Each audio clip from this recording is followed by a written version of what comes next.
Welcome to Utter Hoops. I am Chris Utter, and I am so excited to be here with you today because we are doing our first ever breakdown video. And so we are going to cover the four most exciting words in NBA basketball contracts, discounted cash flow analysis. Okay, maybe not the foremost, but four of the most. And more than anything, I promise by the end of this video, you will have a lot more information about the financial ramifications of the stretch provision, something that was a big topic in NBA circles this summer. Both Damian Lillard and Bradley Beal fell victim to having their contracts waived and stretched by their respective teams. But I've seen a lot of misinformation out there about what the effects that will be on the contracts of the players. And that's really what we're going to discuss here in what I'm calling our Summer Stretch Series 2025. So I have three articles on this already on my Substack. I invite you to go subscribe. We're at substacks.utterhoops.com. One about Lillard and the Bucks, one about his deal with the Blazers, and then Bradley Beal's stretch from the Suns and subsequent signing with the Clippers and long-term effects of that. So the impetus for these articles really came from a Discord server that I was having a chat in where people were asking about how Damian Lillard was going to be paid his money. And there were multiple users that were saying that he would still get it over the course of 2 years. And yeah, that seems like it's only fair. That was the deal that he had. Maybe the wave and stretch is only related to the cap hit. That's backwards, actually. Anytime a player is waived, that money is automatically going to get stretched out. The payment schedule to the player is automatically going to get stretched out over the course of those 2x plus 1 years. The cap hit could or could not get stretched, depending on what the team chooses to do. But this is a mandatory stretch provision on the payments, whether or not the team decides to go ahead and stretch that money. So that's why we started to look into this, what effects that would have on Dame, and again, where does that mean for the Beal situation, where he actually had some agency into that situation. So um, want to talk a little bit about the payment schedule that NBA players are paid on. So the first thing to kind of discuss is the payment schedule. So NBA players get paid every 2 weeks over the course of 12 months, 24 payments through the year. Even though the NBA season is shorter than that, the standard contract is going to pay them over the course of all 12 months. We'll talk a little bit more about negotiations to edit that can happen. But for Damian Lillard, for all the information we know, we're going to assume that he's on the standard payment schedule. The only exception to that is the escrow system. If you're not familiar with the NBA escrow system, really the numbers that you see for these the salary that players are going to be paid are kind of placeholder values. They're going to be pretty close to what they're end up going to be paid. But until the end of the year, when the NBA actually does its thorough accounting, the NBA players do not know exactly what number they're going to be paid. And as a way to manage that, NBA players have to have 10% of their salary reserved in a system that's called escrow. So 90% of their salary gets paid throughout the year, 10% gets held in an escrow system. Uh, for these worksheets, and I should say, in each of these articles, if you go ahead and go through here, you can actually go ahead and view and download a copy of the worksheet so you can work with some of the assumptions that we have and make edits and see what effects, kind of do a little sensitivity analysis of that might have on the end numbers. But for this point, I'm just going to assume all of the escrow comes back full. This is probably a pretty good assumption for 25-26. We had the 10% salary cap addition, which means that the NBA is projecting at least 10% addition in basketball related income.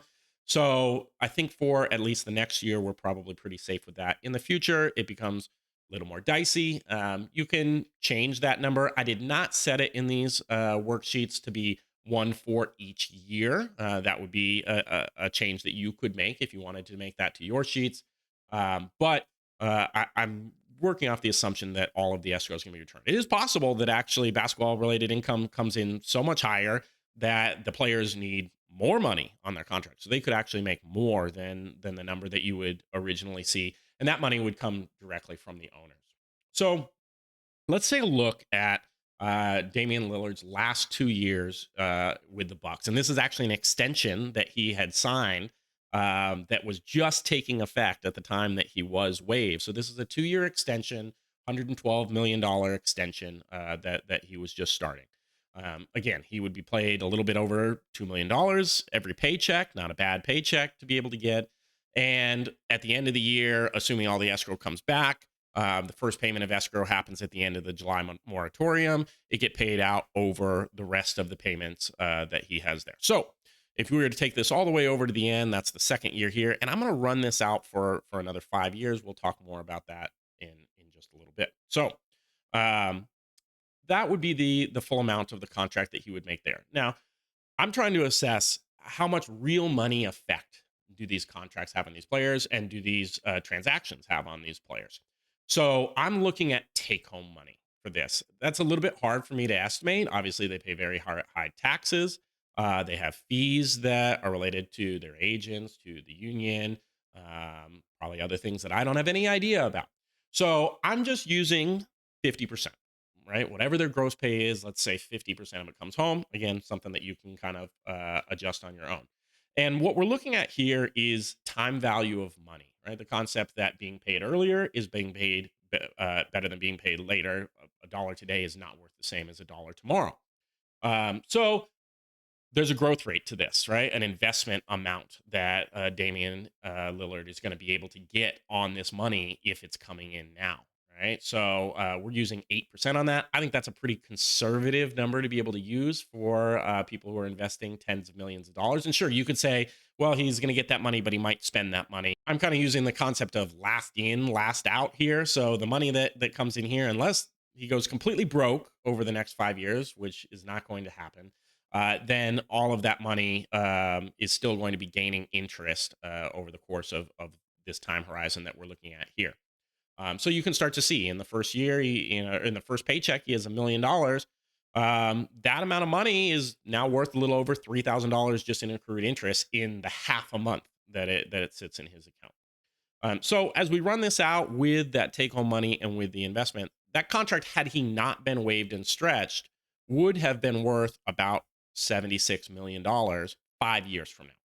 Okay. We'll talk about how we're going to compare that to the pre wave and stretch, but post wave and stretch, that money is going to get to be a lot less. Those paychecks are no longer going to be $2 million.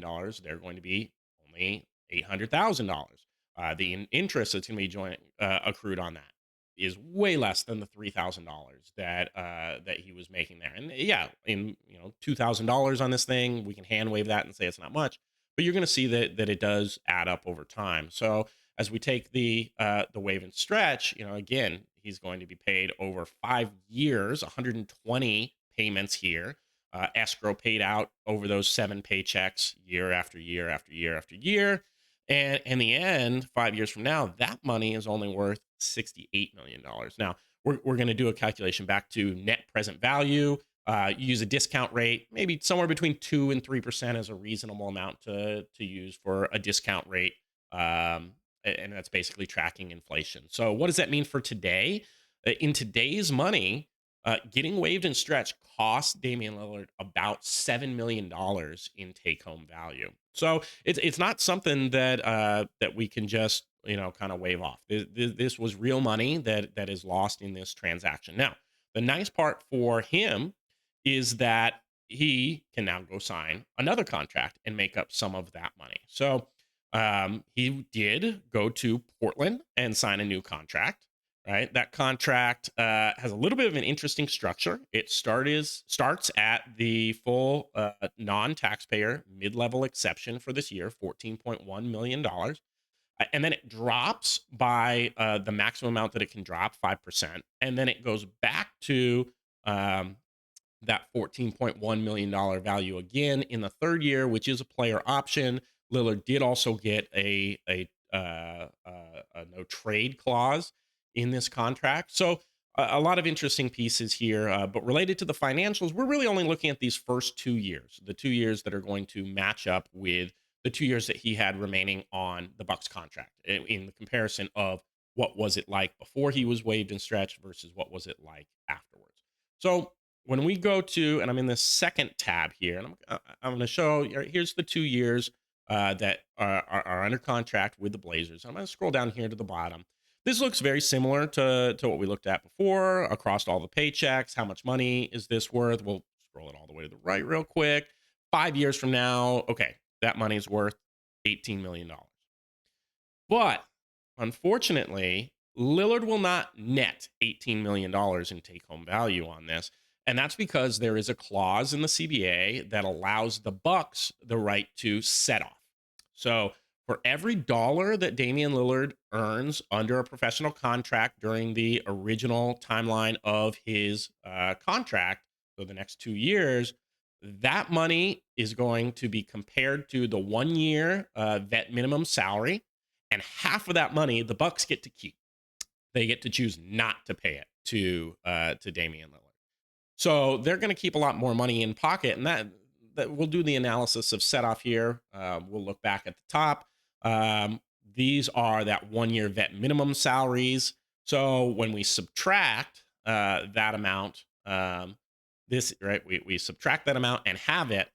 This is how much set off is going to be allowed by the Bucks each year, and how much they are going to not pay Lillard in each contract while those exist. And again, that does have a time value of money to it as well. It's a negative amount to Lillard's bank account and what he can invest here. And I won't scroll this one all the way over to the right, but I will tell you that that number is a minus $7 million here. So that 18 that we saw below, really we have to take out the 7, and you can look at this first set of rows here that is combining the set off with the payments that Portland will make. And 5 years from now, that money is worth $11.5 million. Today, it's worth about $10 million. So Lillard does net about $10 million from this Portland contract, from this additional professional contract. So now when we go ahead and put those two pieces together, right? He had lost $7 million from the Bucks, but he gained $10 million net in this new contract. He does come out ahead, right? And this is where you can look at both contracts with set off and really examine step by step where that money is going to flow in. And yeah, so he comes out about $3.3 million ahead there. I think the other kind of interesting way to look at this, though, is from the Bucks perspective, right?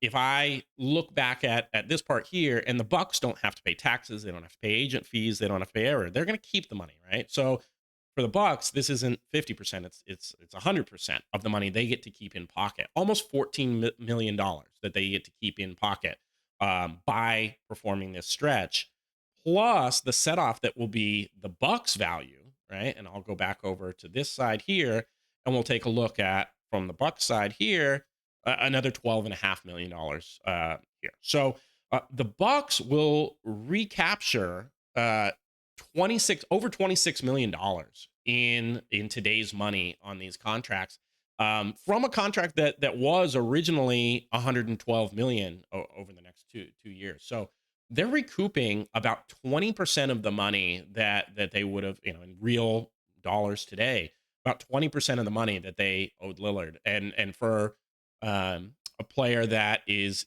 35 with an ankle with an Achilles injury that is going to have him not play in one season, this is a pretty good set of business here. You can certainly question whether having that cap hit on the books for the next 5 years is going to be damaging to the Bucks' ability to build a contender. But just from a monetary perspective, they actually came out quite far ahead in this. So I wanted to use that thought and kind of pivot now to the Bradley Beal deal, right? And the Beal deal has a little bit of a different situation. That is because the Suns have used the stretch provision before. If we go over to the Suns cap sheet, you will see that in 2024, the Suns stretched the contracts of Nasir Little and of EJ Liddell. So they're hanging out with $3.8 million already on their books in dead money. There is a clause in the CBA that limits teams to having 15% of the salary cap in this stretched money here. Obviously, Beal was not on this list before they performed the buyout and the waive and stretch. So they were not able to waive and stretch all of Beal's contract. They needed him to take about $14 million less than what he had remaining on his contract in order to be able to pay him that money. So this is the exact dollar amount that they needed him to be able to cut.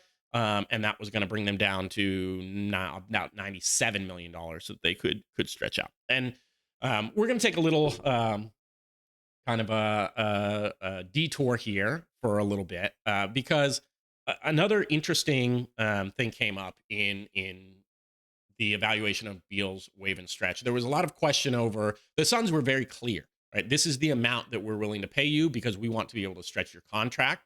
I don't think that they were really up for any negotiations. So the question became, why is this lasting so long? And Mark Stein had reporting that in Beal's contract, he was due an advance payment in on July 15th. So where does that come from? In negotiations, players can negotiate to get part of their money paid to them early in the year. Actually, half of their money can be paid to them early in the year. 25% before October 1st and 25% after October 1st, with the first payment coming at the first paycheck after the July moratorium. That would be that July 15th date. So Beal did have that in his contract. So he was due an amount of about $13 million on July 15th. And you might say, like, does that really matter? He's going to get all the money eventually, right? What we're learning from this whole exercise is no, the whole I'm going to get my money eventually, it's not the same. So we took a look at if he would have chosen just on, June 28th or July 7th to say, okay, I accept, I take this buyout. What would that have looked like? So he doesn't get that paycheck there. Well, all the money now goes into this escrow, right? Or sorry, into this stretch amount. So that's a lot of money there. This $13 million that he got there, does it make a difference? Yeah, in real money today, about a $1.7 million difference using the same assumptions that we've been using in the other sheets. So it made complete sense. I saw some people make it like, oh, you really just wanted to make the Suns cut him one more check on the way out the door. This is just good business, right? He needed to go ahead and get that money. He couldn't have made them wait till October 1st because then the Suns wouldn't have been able to use the stretch provision on him. So this was the best that he was going to be able to do to this. And I wanted to take a look as well about what would be the effect, assuming he had this in all of the years of his contract, which I would think that he would. And since his agents seem to be motivated by getting him the money earlier, and because they seem to be able to negotiate everything under the sun with the Wizards, I looked at what would be the difference between the standard payment schedule, where you're getting across 24 payments, no advance payments, versus what is the best early payment schedule that you could be able to get. So that would include 25% of your money on July 15th, 25% of your money on October 1st. And this is where I mentioned briefly earlier, you can also negotiate how many paychecks you get. So instead of the 24 across 12 months, you can negotiate to have 12 paychecks over 6 months, be paid over only over 6 months. You actually can also negotiate to be paid over 18 months in 36 paychecks. That would probably be if you wanted to be safer and make sure that you had a continued income stream. But let's assume that the Beal was able to negotiate those early payments and also to be paid earlier here.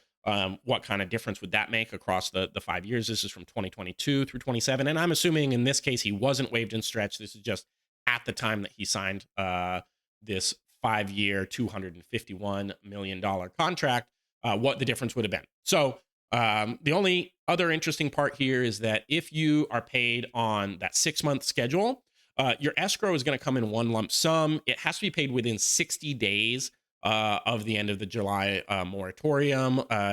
September 1st would be the latest that could be paid. It's possible that money ends up getting paid a little bit earlier, but probably he would each year have been making more, more in his first advance payment than he would be making in the escrow from the previous year. So um, that's going to be what his pay schedule could look like. We already looked at what the standard pay schedule looks like, and it makes a big difference, right? Across that, and this is in today's value, $4.6 million in difference by just being able to negotiate the early payments and capture that time value of money.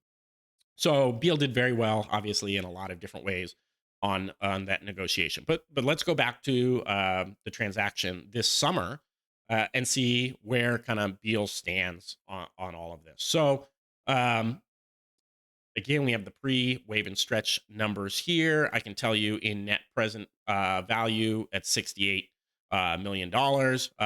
Certainly, this assumes that if he would have said no, that the Suns would have let him pay out the schedule. The worst thing that could happen if he said no would be that they decided to waive him outright and stretch that payment across 5 years. That's still better financially for him than taking the buyout. So I think this is a reasonable comparison to look at this. Yes, there's basketball factors, non-basketball factors, finding a new environment, being happier in life that come into play here. That's not what we're caring about. We're caring about the numbers. That's really what we're looking at right now. So he did get that $13 million paycheck. So that's still on the books here after the waive and stretch here. He gets his stretch payments, he gets his escrow. And what he decided to do was go sign for the remainder of the Clippers mid level exception, a little over $5 million. So that's what he grabbed this year. We don't really know what he is going to be able to get next year, but he's maybe not in the greatest situation to get paid a lot of money, even though I still think he's a really quality player. Um, the problem is that now the Clippers have his non-bird rights. That's the most that they would be able to offer him would be 120% of the value of his current contract. So we're talking about $6.5 million or something in that range. Now he also, I should say, what he signed with the Clippers is a 2-year contract. The second year is a player option. That's really just an insurance policy in case something terrible happens. But he's going to opt out and go get more money. Um, but the Clippers would basically have to use cap space as well to pay him on any contract in the tens of millions of dollars, same as any other team. So I think this is a good time to say for the cap landscape for next year. I think there's only, if we were to project it right now, maybe 5 teams that are looking to have cap space next year. That would be the Bulls, Wizards, Jazz, Nets, and Lakers. Could you see him going to LA? Maybe. I think that he would play well alongside Luka Doncic. But is that the timeline that they want to be on? Those other teams, Wizards, Jazz, Nets are not going to be competing. I doubt they would throw a big bag at Bradley Beal at this point. The Bulls are always a wild card, so could he end up there? Yeah, that's certainly possible. But I think absent a team really loving Beal, falling in love with Beal, and wanting to use their cap space on him, he'll be looking at the mid-level exception next year. And now he would be looking at the full non-taxpayer mid-level exception next year. I'm projecting that using the 7% value that the NBA used to be right about this $15 million amount, right? So what does that mean, right? If he takes that $15 million, and let's say he's not in the same position, so he's on standard payment schedules with other teams. So now you've got the Clippers money, and whatever the new team, could be the Clippers, could be someone else's money at that $50 million value. That's going to come in today's money at $65 million. So even if he signs for that mid-level exception, and this is kind of where I'm trying to get out ahead of things, is that people are going to look and say he gave up less than $14 million. And then he signed contracts for over $20 million. And they're going to say he made up all his money and or he came out ahead on this deal. If this is the case, that is not true. That is going to be wrong when we actually look at the accounting for these numbers. He would actually come out almost $3 million in the red on this value. So how much would he actually need to be paid? You can see that I have it here already, right? This break even value if he were to make just over $20 million in 26, 27, then he comes out basically neutral on this whole deal. He would need to be paid over $20 million in order to actually come out ahead. So, like I said, I think you're going to hear people make that argument. As I said, this is the power of you learning discounted cash flow analysis today. You'll be ahead of some people when that argument is made. And you'll know that there's a lot more complications to the story than maybe meets the eye. So you are now an NBA contracts expert when it comes to the stretch provision. Congratulations. All right. So, what else do we have on tap? I'm going to have a friend of mine on to talk about my experience at Sports Business Classroom. One of the parts that we got to do that is a mock season trade deadline where we each represented different front offices. I was one of the GMs for the New York Knicks. So, we're going to talk a little bit about what that experience was like. And I think I'm going to have an article coming out soon about NCAA tournament expansion. It's not going to happen this year, but there's rumblings that 2027 that could be on the docket. And I think I've got a creative solution that the committee should consider. So we'll go over that, and it'll be a lot of fun. But please do go ahead, take a look at those newsletters that are on Substack right now. It's substack.utterhoops.com. Give me a follow on X or Blue Sky at utterhoops, and let's start talking hoops.